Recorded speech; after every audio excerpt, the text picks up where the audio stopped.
जय हिंद। परमाणु संरचना में आज हम ये समझेंगे प्रोटॉन की खोज कैसे हुई या डिस्कवरी ऑफ प्रोटॉन। देखिए, अभी तक इलेक्ट्रॉन की खोज हो चुकी है, इलेक्ट्रॉन पे जो आवेश होता है उसका निर्धारण हो चुका है और इलेक्ट्रॉन का जो द्रव्यमान होता है उसका भी निर्धारण हो चुका है। अब परमाणु के अंदर इलेक्ट्रॉन पाया गया, ये जे थॉम्सन ने खोजा और उस पर और क्या हुआ कि बहुत सारे एक्सपेरिमेंट हुआ। उसके बाद ये जो प्रोटॉन है इसको गोल्डस्टीन ने खोजा। किसने? गोल्डस्टीन ने। ये भी वही काम किया, CRT ही लिए, कैथोड रे ट्यूब ही लिए, यानी विद्युत विसर्जन नली लिए। और विद्युत विसर्जन नली में बाकी जितना भी काम था, जितना भी यहाँ पे वैक्यूम पंप वगैरह जो भी चीज़ें थी, सब चीज़ें फिट की, सब काम उसी पे हुआ। बशर्ते ये क्या किए, इसमें गैस को भर दिए। उसमें जब इलेक्ट्रॉन की खोज की गई थी तो उस समय वहाँ पे गैस नहीं था, न के बराबर था, यहाँ का प्रेशर बिल्कुल ही कम कर दिया गया था। जबकि इसमें हाइड्रोजन गैस भर के किया गया। हाइड्रोजन क्या है कि इसमें गैस को भर के किया गया और ये जो गैस है इसका जो प्रेशर रखा गया 10⁻⁻1 mmHg रखा गया। कितना? 10⁻⁻1 mmHg रखा गया। और इस पे एक्सपेरिमेंट किया गया, हाई वोल्टेज लगाया गया। हाई वोल्टेज लगाया गया तो आज देखा गया कि इस बार एनोड से कैथोड की और क्या हुई, किरणें जाती हुई दिखाई दी, एनोड से कैथोड। इसलिए ये जो प्रोटॉन की खोज हुई थी वह एनोड किरण यानी एनोड रेज के कारण हुई थी, यानी एनोड किरण की वजह से हुई थी। इस पे ये क्या किए कि गोल्डस्टीन ने जैसे मान लिया कि ये कोई ट्यूब है, ध्यान समझते रहना, अगर ये विद्युत विसर्जन नलिका है, इसमें गैस को भरे हैं तो गैस में क्या होगा कि इलेक्ट्रॉन रहा होगा और इसको हम जोड़ दिए हैं किससे, इसको प्लस से, इसको माइनस से, इसको प्लस से जोड़ दिए हैं, इसको माइनस से। तो यहाँ का जो ये हाई वोल्टेज जब यहाँ पे लगाएंगे, ये प्लेट है, जब हाई वोल्टेज लगाएंगे तो ये वाला इलेक्ट्रॉन इसको खींच लेगा अपनी ओर और बचेगा एक तो केवल क्या, धन आयन। ये जो धन आयन बचेगा ये भागेगा किधर, कैथोड की ओर। तो एनोड से कैथोड की ओर, वही बात यहाँ से एनोड से कैथोड की ओर जाती हुई दिखाई देने लगी।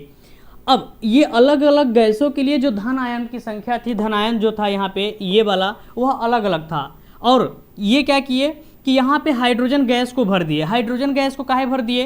क्योंकि इलेक्ट्रॉन के लिए जो E/m का मान था वह क्या था, वो कांस्टेंट था। आपका क्या था? कांस्टेंट था। और इनका एक्सपेरिमेंट चल रहा था तो ये बार बार क्या कर रहे थे, गैस, चूंकि यहाँ का गैस बिल्कुल निकाल नहीं रहे थे, तो कुछ ना कुछ गैस था, तो बार बार गैस को भर के उसके बाद एक्सपेरिमेंट कर रहे थे। तो हर बार E/m का मान बदल बदल के आ रहा था, हर एक बार बदल बदल के आ रहा था। तो ये चेक किए कि किसका E/m का मान बहुत ज़्यादा हो सकता है, ऐसा कौन सा गैस ले जिसका E/m ज़्यादा हो, तो उसके लिए ये हाइड्रोजन गैस का यूज किए। किसका? हाइड्रोजन गैस का। हाइड्रोजन गैस का जो परमाणु भार होता है सबसे हल्का होता है, इसीलिए हाइड्रोजन गैस को रखा, तो इसलिए E/m का मान जो आया वह सबसे ज़्यादा आया। हाइड्रोजन गैस जो होता है उसकी खास बात ये होती है कि हाइड्रोजन में एक प्रोटॉन, एक न्यूट्रॉन जीरो होता है, एक इलेक्ट्रॉन पाया जाता है, एक प्रोटॉन और केवल एक ही इलेक्ट्रॉन पाया जाता है हाइड्रोजन गैस में। हाइड्रोजन जो गैस होता है, हाइड्रोजन गैस के 3 समस्थानिक भी हैं, सभी को पता है। एक है हाइड्रोजन, उसके बाद ड्यूटेरियम, उसके बाद ट्राइटियम। हाइड्रोजन को हम लोग प्रोटियम कहते हैं। क्या कहते हैं? प्रोटियम। ये जो प्रोटियम होता है, प्रोटियम, और प्रोटियम में कितने प्रोटॉन होते हैं? एक। प्रोटियम परमाणु से ही मिलके हमारा क्या बना होता है? प्रोटियम परमाणु का ही जो धनायन होता है उसी को हम क्या कहते हैं? प्रोटॉन कहते हैं। तो प्रोटॉन की खोज हाइड्रोजन गैस को भर के वहाँ से E/m का मान क्या किया, सबसे ज़्यादा प्राप्त किया। और बाकी सब एक्सपेरिमेंट पिछला जैसे इलेक्ट्रॉन के लिए क्या किए थे वैसे यहाँ भी किया गया। और उसके बाद बहुत सारे निष्कर्ष निकाले। निष्कर्ष क्या निकाले कि ये जो एनोड किरणें होती है, यहाँ से जो धन आयन, यहाँ से जो ये ऋण आयन था, इलेक्ट्रॉन था, यह इसकी ओर खींचा गया, तो इसमें भी इलेक्ट्रॉन इसकी ओर खींचा गया, तो जो धन आयन बचा था वो इधर गया था। धन आयन किधर बचा? इधर। अलग अलग गैसों के लिए धन आयन की संख्या अलग अलग हो सकती है, क्योंकि अलग अलग गैसों में प्रोटॉन की संख्या अलग अलग होती है। तो यहाँ से धन आयन सब जाके यहाँ पे क्या किया, फ्लोरोसेंट कोई था तो यहाँ पे एक चमक पैदा करने लगी, चमक। बाकी सब क्रिया वही था, कितनी बार बोले यार, चमक पैदा हुआ। और इससे निष्कर्ष निकाले कि ये जो एनोड किरणें होती है यह सरल रेखा में गमन करती है। सरल रेखा में कैसे गमन करती है? वही शैडो वगैरह सब वहाँ पे भी, यहाँ पे भी बना। कणिक प्रकृति की होती है, यानी ये जो किरणें हैं वह पार्टिकल्स है, कोई कण है। कैसे पता चला यह कोई कण है? क्योंकि वहाँ पे भी कोई बिल्कुल फ्री व्हील यानी पहिया कोई रखा गया था जो उसको घुमा रहा था बार बार।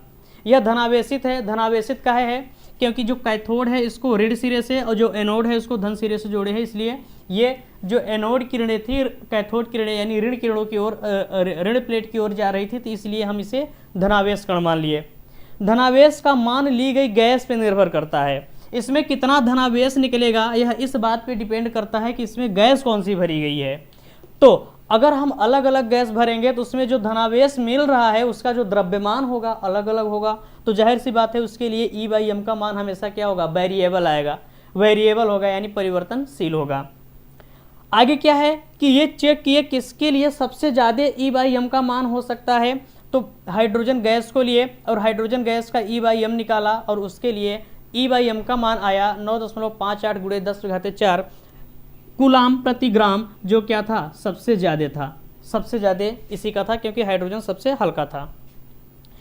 और इसके क्या गुण हुए? विद्युत क्षेत्र और चुंबकीय क्षेत्र में ये भी विक्षेपित हो गई। जैसे हमारा कैथोड किरणें थी या फिर इलेक्ट्रॉन वाला था, इनका वेग अपेक्षा कम हुआ था क्योंकि इनका द्रव्यमान ज़्यादा है, तो जाहिर सी बात है उनकी अपेक्षा इनका वेग कम ही होगा। किनकी अपेक्षा? कैथोड किरण की अपेक्षा जो एनोड किरण होती है उसका वेग कम होता है। इनका विक्षेपण भी कम होता है। द्रव्यमान ज़्यादा होने के कारण इनका जो डिफ्लेक्शन होता है चुंबकीय क्षेत्र और विद्युत क्षेत्र में वो भी कम होता है। जो लोग ना देखे हों इलेक्ट्रॉन की खोज कैसे हुई है जाके वहाँ से देख सकते हैं, फिर ये पूरी बात उनको समझ में आएगी। अब देखिए ये जो है ये एनोड एक पार्टिकल से मिलकर बना है, कोई कण है क्योंकि ये पहिया को घुमा रहा था, और ये जो कण है कहाँ से निकल के आया है? यह इसमें भरी हुई गैस जो है उससे निकल के आया है। तो किसका सबसे कम था? हाइड्रोजन का। हाइड्रोजन में भी किसको पकड़े? प्रोटियम को। और प्रोटियम में क्या मिला? एक इलेक्ट्रॉन एक प्रोटॉन। तो इलेक्ट्रॉन निकल गया, बचा क्या? बस केवल एक ही प्रोटॉन और एक ही धनावेश बचा, उसी को हम प्रोटॉन कहते हैं। प्रोटियम में एक ही धनावेश बचा, उसी को हम क्या कहते हैं? प्रोटॉन कहते हैं। तो ये प्रोटॉन वाली बात समझ में आ गई। देखिए इलेक्ट्रॉन का खोज हो गया, प्रोटॉन की खोज हो गई।